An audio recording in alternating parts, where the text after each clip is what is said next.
What's going on, everyone? My name is Sherwin, and today we are in the R1S studios. We are headed to work, our work commute. It's not as traffic as usual, which is odd, but I normally do these comparisons. I did it for the R1T, I did it for the Cybertruck, just to take note on like efficiency, range, and all that stuff. Comparing. This is not scientifical because the conditions are going to be different, temperature, weather, all that stuff, even distance. It's all going to be different because sometimes I have air and sometimes I don't. But just to get a general idea of how it is to drive to work. Like right now, the hell, there ain't no traffic. Usually I'm already in traffic. So I guess it's good. So this may not be as efficient as the other comparisons because I'm just cruising at 65 miles an hour, and yeah, just in case you're not aware, the worse the traffic is, the more efficient your EV will drive. So yeah, well, okay, good. I don't like traffic. But yeah, we are here. I'm currently using Driver Plus, and the biggest difference between Gen 1 and Gen 2 is the lane changing. It actually does the lane changing for you as long as it's available. So you can tell that driver assist is enabled because the blue line is right there. I gotta get ready because this Mercedes just... Okay. Yeah, so the screens are a lot better. Man, the resolution on it just pops. Also, yeah, so to get back to like the ADAS and Driver Plus and all that, right here, I don't know if you can see that logo right there means that it is enabled because it isn't available in all areas. So when that's there, you can enable Driver Plus, and it does lane keep assist and all that stuff. Not like FSD, but I would say it's like enhanced autopilot, what Tesla has. So I'm also going to be checking out the roof, the glass roof, to see if it helps with how hot it gets or how cool it gets. Today isn't going to be as warm as the other days, but want to go and take a look at that. I'm also curious whether or not it stays on when you're parked, because that's when a lot of heat comes in, is when you're parked, not necessarily when you're driving, because when you're driving you have the HVAC system turned on. So I'm gonna have to look into that to see whether or not it remains like activated. Right now I'm just enjoying the sky because the sun is behind me. It's usually on the way home that it gets very warm and hot, so I have it off right now and just enjoying the sky. Look at that. We began the drive at 78% state of charge, or 261 miles. I can't really compare it to the R1T. In the R1T, that state of charge, I believe, is a little higher, maybe. I can't remember. But that's not really a good way to determine what your range is because it fluctuates. It may say that it's 261 miles at 78% state of charge, but at the end of the day, you may get more, you may get less. So that's not really a good indicator of what your range will be at that state of charge. It just gives you an idea. So a few things I've already noticed as I've been driving this for a little over 100 miles. I mean, I know that's not a lot of miles, but compared to the Gen 1, the UI is a little bit more faster as far as, like, let's say when we are changing lanes and the turn signal, the auto turn signal actually cancels quicker. I'm not going to say it's a lot quicker, but it's noticeably quicker. Not as quick as Tesla does.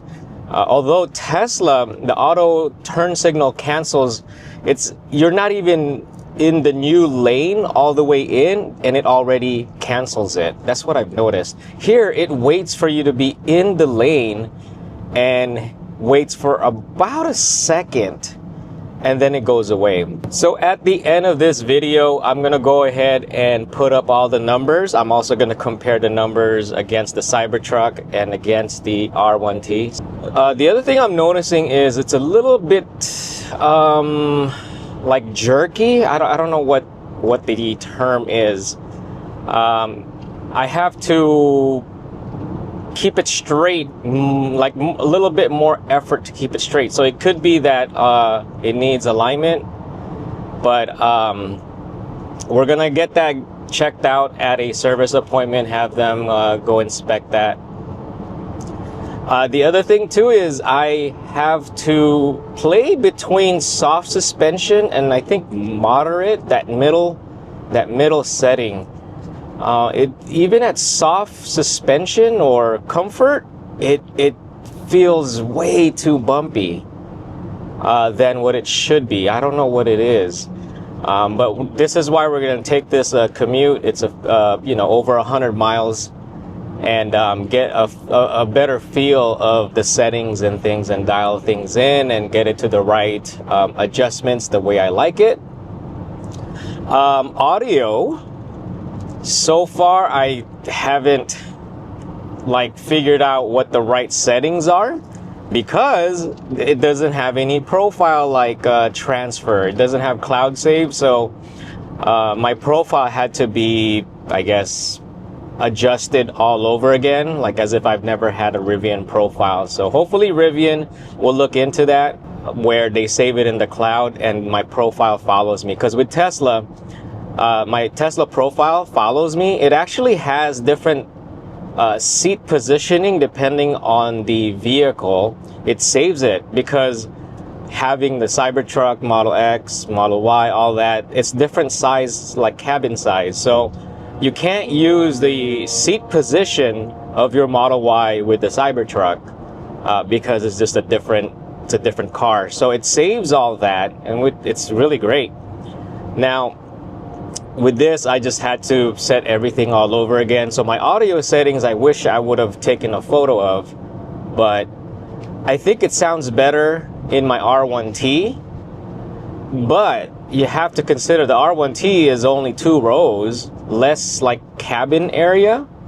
So the music sounds a little better or more fuller. I'm not sure what the words are. I'm not an audiophile, but it's not as good as Tesla, but I could tell the difference. But again, this is 3 rows now that we're filling with sound.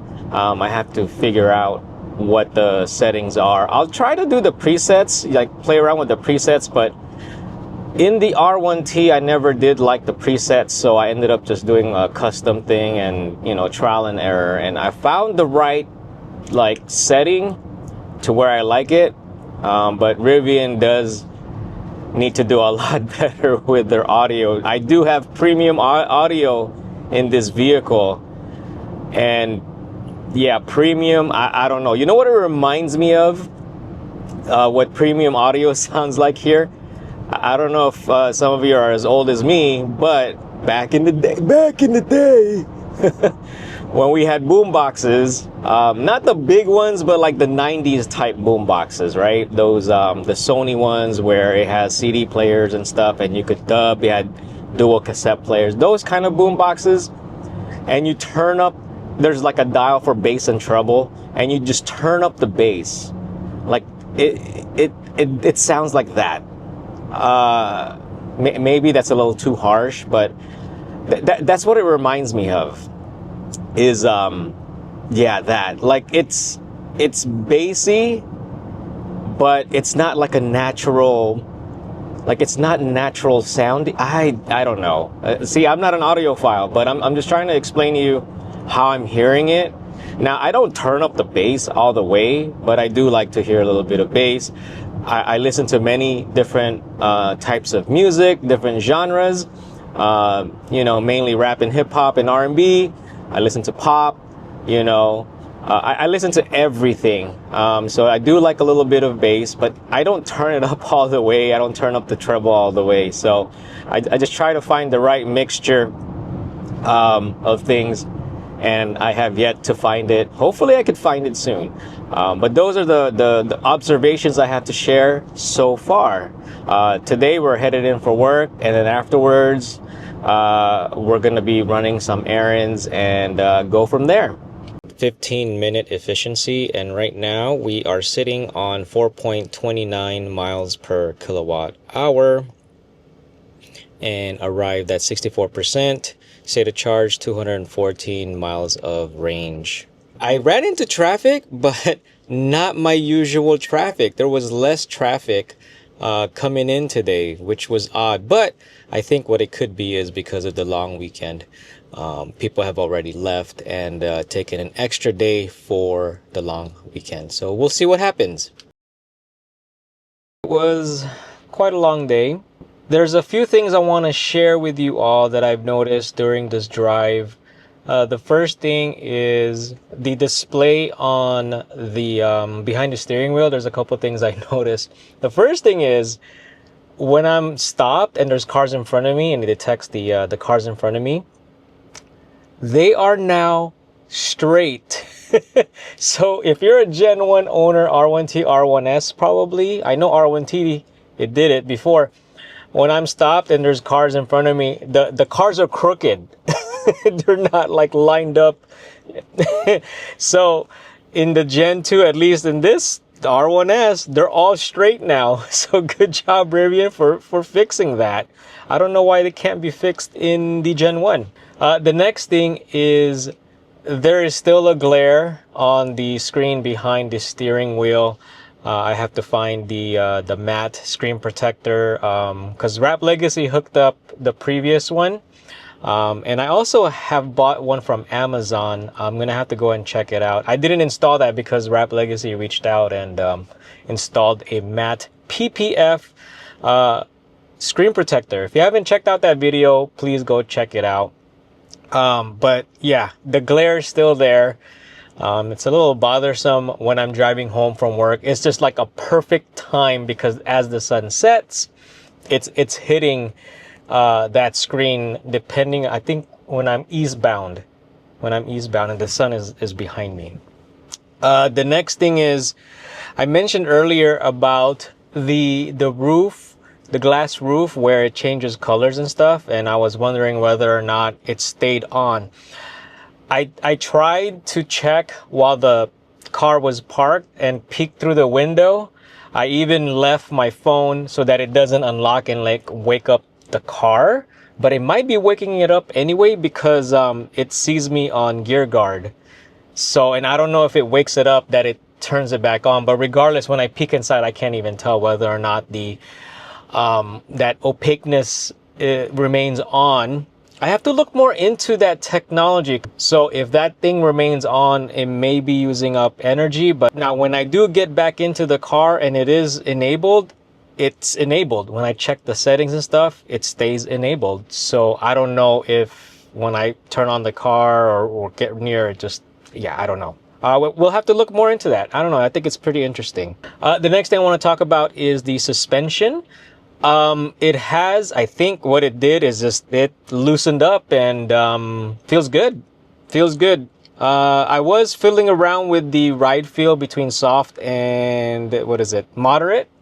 But I kept it in soft and the ride quality felt better. I think it just needed time, or it just could be the road that I was on and it's just bad road. I'm also going to put up the comparisons between the Cybertruck, the R1T, and this. Remember, this is not a scientific test. I'm just showing you numbers I've gathered. But these are just all fun numbers just to give you an idea of what it looks like. You know, what I see as I drive. I did have to run errands today. So the miles on this trip, the distance I drove on this trip is going to be a little bit higher than the trips of when I took the Cybertruck and when I took the R1T. That's it for this video. I do have basketball tonight, so I'm not sure if I'm going to continue to record and add on to the data, but we'll see. We'll see. I am at 101 miles left, and I haven't figured out the situation with my charging with Rivian Adventure Network. So usually I go there when I'm low in charge, and I will be low in charge, if I bring this to basketball tonight, but we'll see. So if there is an extended version or extended content on this, do stay tuned. If all right, we got bonus footage on today's video. He forgot one detail. 40. He sent a picture to us. He put the liquor in it. Yeah. and was like, yeah, can you help put these tires on? But yeah, the detail that he was missing is ain't no wheels in there. It's just tires. Here's how I do. I get the fork. I go to the lift points and I just lift up the I think I've seen you do that. Yeah, and then and it's easy. So yeah, we got the big boy EVs here. We got Hummer EV SUV. We got Cybertruck right here. And we got Rivian R1S. Oh, there's another big boy right here. Wow, this thing is huge. See, when I talk about I drive big trucks, this is what I drive. You drive big trucks and cannot lie, huh? Yeah. Yeah, just having fun here, hanging out. But I'm gonna get going because I gotta go play basketball. So make sure you go check out their channels if you haven't already subscribed. I'm sure if you subscribe to me, you guys are already subscribed to them. But I'll put their links in the video description below. Cobra Told Ya and Butter EV. All right, y'all. See you on the next one. All right, we got extra bonus extra content. Finished playing ball. Headed home. 13% state of charge. I figured we're gonna check out this new Tesla supercharger and also test out to see if this charger is going to get stuck. I don't think it will. But these are V4 chargers that'll do 320 up to 325. There are, I think, 20 superchargers here. There is a Chick-fil-A over there and an In-N-Out. This is like 59 cents for non-subscribers, I think. And currently, we are doing 210 kilowatt in speed at 15% state of charge.